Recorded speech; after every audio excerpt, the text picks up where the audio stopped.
Hello साथियों, ये video उसके लिए महत्वपूर्ण होगा जिसका एग्जाम अभी होना बाकी है। तो प्यार से मैं 80 क्वेश्चन को पूरे बताऊंगा, आप लोग अच्छे से याद करके जाइएगा और यही क्वेश्चन जो है एग्जाम में देखने को मिलेगा। तो प्यार साथियों, अभी तक वीडियो को लाइक नहीं किया तो वीडियो को लाइक कर दीजिए और चैनल को सब्सक्राइब नहीं किया तो चैनल को सब्सक्राइब करके बेल आइकन घंटी को ऑल पर प्रेस कर दीजिए, ताकि और भी सब्जेक्ट का क्वेश्चन जब आएगा तब आपको उसका नोटिफिकेशन मिल जाएगा। तो चलते हैं साथियों क्वेश्चन पर, डायरेक्ट क्वेश्चन पर। देखिए कहता है 80 प्रश्न में से 40 का आंसर देना है, तो सिर्फ आपको 40 का ही आंसर देना है, लेकिन मैं 80 का 80 बताऊंगा तो आपको अच्छे से याद कर लेना है। चलते हैं क्वेश्चन की ओर। देखिए साथियों, आज का पहला क्वेश्चन ही कहता है अमीटर को विद्युत परिपथ में कैसे जोड़ा जाता है।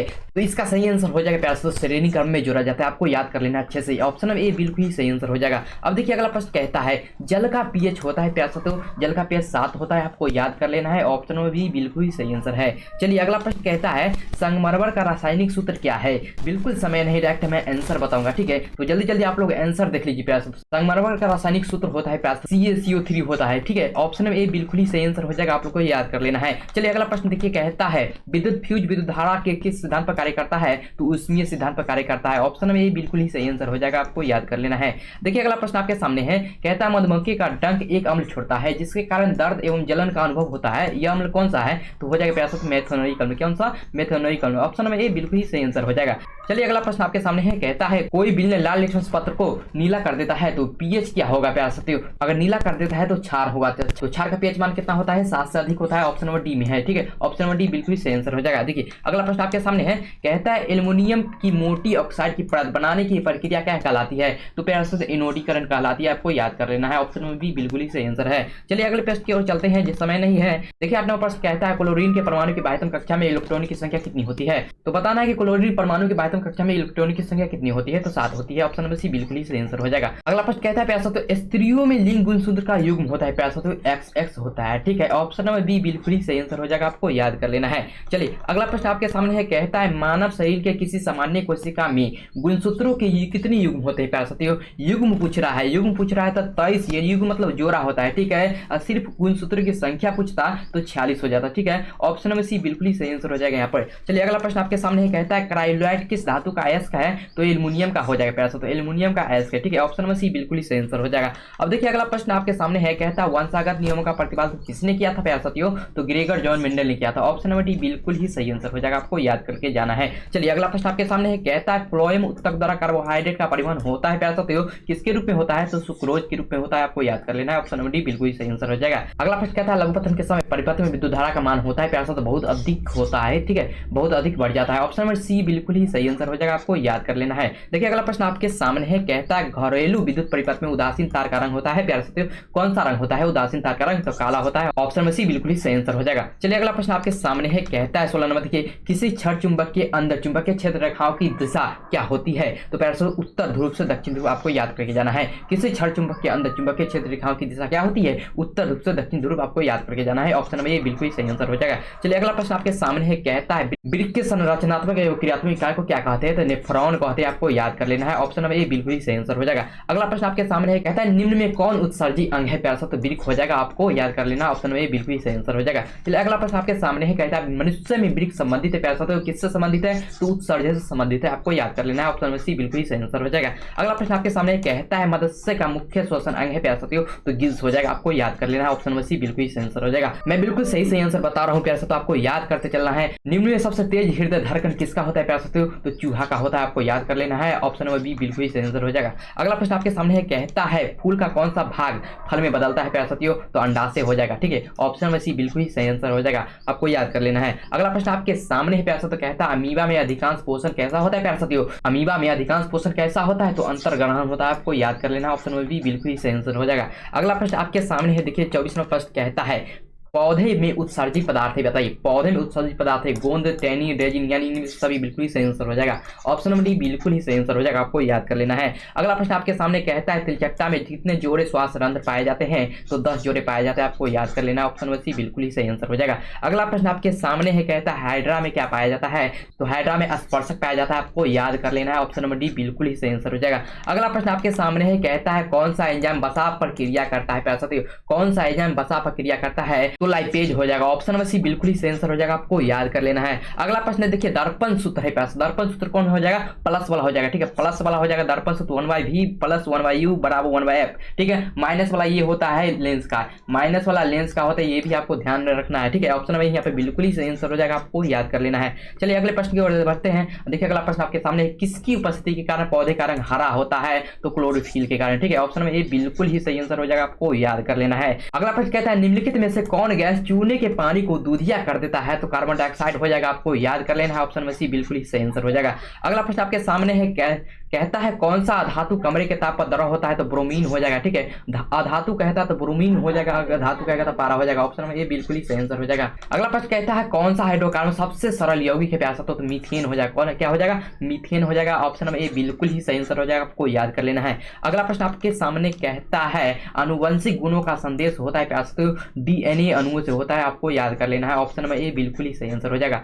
अगला प्रश्न देखिए, अगला प्रश्न कहता है किसी कोष में इलेक्ट्रॉनों की अधिकतम संख्या होती है प्यासा, क्या होती है, 2n² होती है। ऑप्शन में भी बिल्कुल ही सही आंसर हो जाएगा, आपको याद कर लेना है। अगला प्रश्न देखिए आपके सामने है, कहता है लिंग गुण सूत्र का पूर्ण जोड़ा पाया जाता है, किसमें पाया जाता है, तो स्त्री में पाया जाता है, आपको याद कर लेना। ऑप्शन में भी बिल्कुल ही सही आंसर हो जाएगा। और अगला प्रश्न देखिए कहता है हरे पौधे कहलाते प्यासा, तो हरे पौधे कहलाते उत्पादक कहलाते, आपको याद कर लेना है। ऑप्शन में भी बिल्कुल ही सही आंसर हो जाएगा। अगले प्रश्न की ओर चलते हैं। देखिए अगला प्रश्न कहता है कौन सी गैस ओजोन परत में छेद के लिए उत्तरदायी है प्यासा, तो क्या हो जाएगा, क्लोरोफ्लोरोकार्बन हो जाएगा, ठीक है। ऑप्शन में सी बिल्कुल ही सही आंसर हो जाएगा, आपको याद कर लेना है। और देखिए अगला प्रश्न आपके सामने है, कहता है निम्न में से कौन आहार श्रृंखला का निर्माण करता है, तो हो जाएगा प्यास देखिए घास मछली बकरी हो जाएगा, क्या हो जाएगा, घास मछली बकरी हो जाएगा। ऑप्शन नंबर डी बिल्कुल ही सही आंसर हो जाएगा, आपको याद करके जाना है। चलिए अगले प्रश्न को चलते हैं। कहता है अल्कोहल का क्रियात्मक समूह है प्यारे साथियों, अल्कोहल का क्रियात्मक समूह है OH हो जाएगा, क्या हो जाए, OH हो जाएगा। ऑप्शन नंबर डी बिल्कुल ही सही आंसर हो जाएगा, आपको याद कर लेना है। अगर प्यारे साथ आपको पीडीएफ चाहिए तो लास्ट तक बने रहिए प्यारे साथ, तो मैं लास्ट में बताऊंगा पीडीएफ कहां पर मिलेगी ये, ठीक है। अगला प्रश्न कहता है कौन सी गैस वैश्विक ऊष्मन के लिए उत्तरदायी है प्यारे साथियों,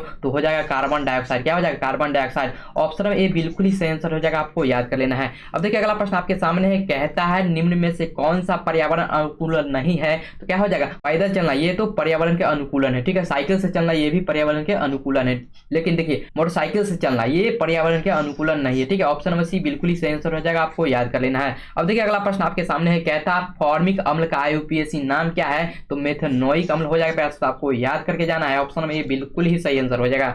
अब देखिए अगला प्रश्न आपके सामने है, ओजोन परत किस हानिकारक विकिरण से पृथ्वी को सुरक्षा प्रदान करती है, तो हो जाएगा प्यार से तो पैराबैंगनी विकिरण, क्या हो जाएगा, पैराबैंगनी विकिरण, आपको याद कर लेना है। ऑप्शन में सी बिल्कुल ही सही आंसर है। अब देखिए अगला प्रश्न आपके सामने है, कहता है निम्न में से कौन सा उपधातु है, तो जर्मेनियम हो जाएगा, GE। ऑप्शन में सी बिल्कुल ही सही आंसर हो जाएगा। अब देखिए अगला प्रश्न आपके सामने है, कहता है कार्बनिक यौगिक में कार्बन की संयोजकता होती है प्यार साथियों, 4 होती है, ठीक है। ऑप्शन में बी बिल्कुल ही सही आंसर हो जाएगा, आपको याद कर लेना है। अब देखिए अगला प्रश्न आपके सामने है, कहता है किस दर्पण का उपयोग सामान्यतः वाहनों का पश्च दृश्य दर्पणों के रूप में किया जाता है, तो किस दर्पण का प्रयोग हम पीछे के दृश्य देखने के लिए करते हैं प्यारे साथियों, तो हो जाएगा उत्तल दर्पण का प्रयोग करते हैं, ठीक है। ऑप्शन नंबर सी बिल्कुल ही सही आंसर हो जाएगा, आपको याद कर लेना है। और अगला प्रश्न आपके सामने है, कहता है इनमें से किसकी उपस्थिति के कारण लाल रक्त दिखाई देता है प्यारे साथियों, तो हीमोग्लोबिन के कारण। ऑप्शन में सी बिल्कुल ही सही आंसर हो जाएगा, आपको याद कर लेना है। अब देखिए अगला प्रश्न आपके सामने है, कहता है ऑक्सीजन के 2 परमाणुओं के बीच कितने आबंध पाए जाते हैं, तो 2 आबंध पाए जाते हैं, आपको याद कर लेना। ऑप्शन में बी बिल्कुल ही सही आंसर हो जाएगा।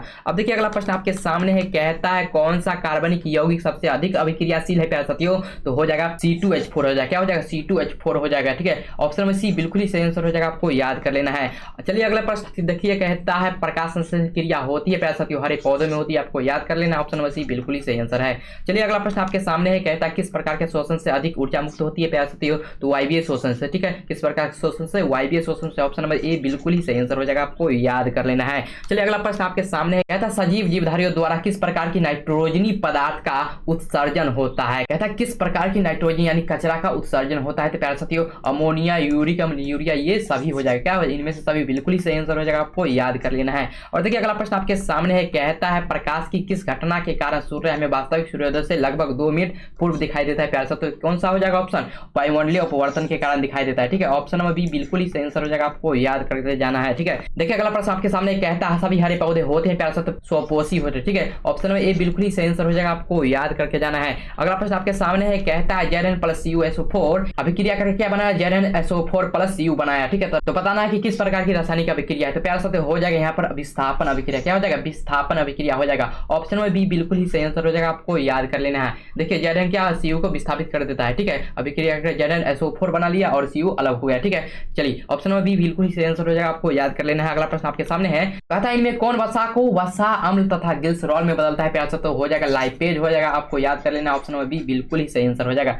अगला प्रश्न आपके सामने कहता है किसी लेंस की क्षमता माइनस डू डायप्टर है तो इसकी फोकस दूरी हो गई प्यारे साथियों। तो देखिए लेंस की क्षमता बड़ा फॉर्मूला होता है पी बराबर क्या होता है 1/f होता है। ठीक है, पी हमें दिया गया है माइनस डू डायप्टर बराबर 1/f। तो इसको सॉल्व करेंगे प्यारे साथियों क्या होगा, f इधर आ जाएगा, इधर आ जाएगा f, तो हो जाएगा -1/2।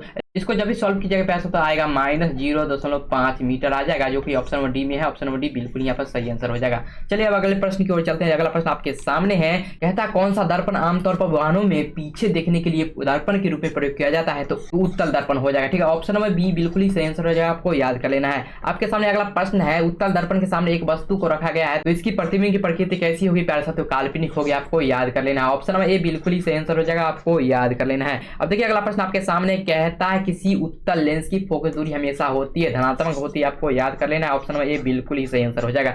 आपके सामने अगला प्रश्न है कहता है सामान्य नेत्र के लिए दूर बिंदु है प्यासो, सामान्य नेत्र के दूर बिंदु क्या होता है, अनंत पर होता है। ठीक है, और न्यूनतम दूरी क्या होता है, न्यूनतम दूरी 25 सेंटीमीटर होता है, ये भी आपको ध्यान रखना है। ठीक है, अगला प्रश्न आपके सामने है कहता है निम्न में से किस दर्पण की फोकस दूरी धनात्मक होती है प्यारे साथियों, तो धनात्मक होती है उत्तल दर्पण की। ठीक है, ऑप्शन नंबर बी बिल्कुल ही सही आंसर हो जाएगा, आपको याद कर लेना है। अगला प्रश्न आपके सामने कहता है नई कार्तीय चिन्ह परिपाटी के अनुसार दर्पण के सामने रखे गए बिंब की बिंब दूरी ली जाती है प्यारे साथियों। अगर नई कार्तीय चिन्ह परिपाटी के अनुसार दर्पण के सामने अगर किसी बिंब को रखे तो बिंब दूरी ली जाती है ऋणात्मक ली जाती है, ये आपको ध्यान रखना है। ऑप्शन नंबर सी बिल्कुल ही सही आंसर हो जाएगा। अगला प्रश्न आपके सामने कहता है वसा की पाचन करता है, कौन करता है वसा की पाचन, तो लाइपेज। क्या हो जाएगा, लाइपेज। ऑप्शन नंबर सी बिल्कुल ही सही आंसर हो जाएगा, आपको याद कर लेना है। अगला प्रश्न आपके सामने है कहता है आवर्धन, आवर्धन का ऐसा मात्रक होता है, आवर्धन का ऐसा मात्रक नहीं होता है, तो हो जाएगा कोई नहीं। ठीक है, ऑप्शन नंबर डी बिल्कुल ही सही आंसर हो जाएगा, आपको याद कर लेना है। और देखिए अगला प्रश्न आपके सामने है कहता है सामान्य दृष्टि के वयस्क के लिए स्पर्श दृष्टि की न्यूनतम दूरी क्या है, 25 सेंटीमीटर। देख कर मारना है 25 सेंटीमीटर होना। ठीक है, ऑप्शन नंबर सी बिल्कुल ही सही आंसर हो जाएगा, आपको याद कर लेना है। देखिए अगला प्रश्न आपके सामने कहता है नेत्र में प्रवेश करने वाली प्रकाश किरणों का अधिकांश अपवर्तन होता है प्यारे साथियों, कहां होता है, तो कॉर्निया के बाहरी पृष्ठ पर। क्या होता है, कॉर्निया के बाहरी पृष्ठ पर। ऑप्शन नंबर बी बिल्कुल ही सही आंसर हो जाएगा, आपको याद कर लेना है। अब देखिए अगला प्रश्न आपके सामने कहता है शुक्राणु का निर्माण होता है प्यारे साथियों, कहां होता है, तो वृषण में शुक्राणु का निर्माण होता है, याद कर लेना है। ऑप्शन नंबर ए बिल्कुल ही सही आंसर हो जाएगा। चलिए अगला प्रश्न आपके सामने कहता है दीर्घ दृष्टि के निवारण के लिए उपयोग किया जाता है, क्या उपयोग किया जाता है प्यारे साथियों, तो दीर्घ दृष्टि के निवारण के लिए हम उत्तल लेंस का प्रयोग करते हैं, आपको याद कर लेना है। ऑप्शन नंबर बी बिल्कुल ही सही आंसर हो जाएगा। और निकट दृष्टि के निवारण के लिए हम अवतल का प्रयोग करते हैं, ये भी आपको ध्यान में रखना है। चलिए अगला प्रश्न आपके सामने है कहता है अलैंगिक जनन मुकुलन द्वारा होता है, किसमें होता है प्यारे साथियों, ईस्ट में होता है, आपको याद कर लेना है। ऑप्शन नंबर बी बिल्कुल ही सही आंसर हो जाएगा, आपको याद कर लेना है। अगला प्रश्न कहता है निम्न में कौन मानव में मादा जनन तंत्र का भाग नहीं है, क्या हो जाएगा, शुक्रवाही का नहीं होगा। ठीक, ऑप्शन नंबर सी बिल्कुल ही सही आंसर हो जाएगा, आपको याद कर लेना है। देखिए अगला प्रश्न आपके सामने है कहता है विद्युत धारा उत्पन्न करने की युक्ति को क्या कहते हैं, जनित्र कहते हैं। क्या कहते हैं, जनित्र कहते हैं, आपको याद कर लेना। ऑप्शन नंबर ए बिल्कुल ही सही आंसर हो जाएगा। देखिए अगला प्रश्न आपके सामने है कहता है हाइड्रा प्रजनन किस विधि द्वारा होता है प्यारे साथियों, तो हाइड्रा प्रजनन मुकुलन द्वारा होता है, ये आपको याद कर लेना। ऑप्शन नंबर बी बिल्कुल ही सही आंसर हो जाएगा, आपको याद कर लेना। देखिए अगला प्रश्न आपके सामने है कहता है 54 नंबर प्रश्न कहता है पुष्प का कौन सा भाग परागकण बनाता है प्यारे साथियों, तो पुंकेसर हो जाएगा। क्या हो जाएगा, पुंकेसर हो जाएगा। ऑप्शन नंबर सी बिल्कुल ही सही आंसर हो जाएगा, आपको याद कर लेना है। अगला प्रश्न आपके सामने 75 में देखिए परागकोश में पाया जाता है, क्या पाया जाता है, परागकोश में पाया जाता है परागकण पाया जाता है। ठीक है, ऑप्शन नंबर बी बिल्कुल ही सही आंसर हो जाएगा, आपको याद कर लेना है। अब देखिए अगला प्रश्न आपके सामने कहता है दो न्यूरॉन के मध्य खाली स्थान को क्या कहते हैं, तो सिनेप्स कहते हैं, ये भी आपको ध्यान में रखना है। ऑप्शन नंबर बी बिल्कुल ही सही आंसर हो जाएगा। अगला प्रश्न आपके सामने है कहता है यदि हमारे आहार में आयोडीन की कमी है तो हमें किस रोग से ग्रसित होने की संभावना अधिक है, ग्वाइटर गलगंड घेगा या सभी, तो प्यासा तो ग्वाइटर गलगंड घेगा सभी से ग्रसित होने की संभावना ज्यादा है। ठीक है, ऑप्शन नंबर डी बिल्कुल ही सही आंसर हो जाएगा, आपको याद कर लेना। ऑप्शन नंबर डी बिल्कुल ही सही आंसर हो जाएगा। ठीक है, चलिए अगला प्रश्न आपके सामने कहता है निम्न में कौन प्यूटरी ग्रंथि से निकलने वाला हार्मोन है प्यारे साथियों, तो वृद्धि हार्मोन हो जाएगा। ठीक है, प्यूटरी ग्रंथि से कौन सा हार्मोन निकलता है, तो वृद्धि हार्मोन निकलता है, आपको याद कर लेना। ऑप्शन नंबर ए बिल्कुल ही सही आंसर हो जाएगा। अगला प्रश्न कहता है इनमें से कौन अंतःस्रावी ग्रंथि नहीं है, तो वृषण नहीं हो जाएगा। ठीक है, ऑप्शन में सी बिल्कुल ही सही आंसर हो जाएगा, आपको याद कर लेना है। देखिए अगला प्रश्न आपके सामने है, लास्ट प्रश्न है, कहता है पादपों में पाया जाने वाला वृद्धि हार्मोन निम्न में से कौन सा है, तो जिब्रेलिन है। क्या है, जिब्रेलिन है। ऑप्शन में ये बिल्कुल ही सही आंसर हो जाएगा, आपको याद कर लेना है। वैसे तो अभी तक आपने चैनल को सब्सक्राइब नहीं किया तो चैनल को सब्सक्राइब करके बेल आइकन कॉल पर प्रेस कर दीजिए, जिससे क्या होगा जब भी हमारा क्वेश्चन अपडेट होगा प्यारे साथियों तो उसका नोटिफिकेशन मिल जाएगा प्यारे साथियों। अगर इसका पीडीएफ चाहिए तो प्यारे साथियों टेलीग्राम चैनल को ज्वाइन कर लीजिए, नीचे डिस्क्रिप्शन में लिंक दिया गया है, जाइए ज्वाइन कीजिए, वहां से इसका पीडीएफ पा लीजिए प्यारे साथियों। चलिए मिलते हैं अगले वीडियो में, तब तक के लिए जय हिंद जय भारत।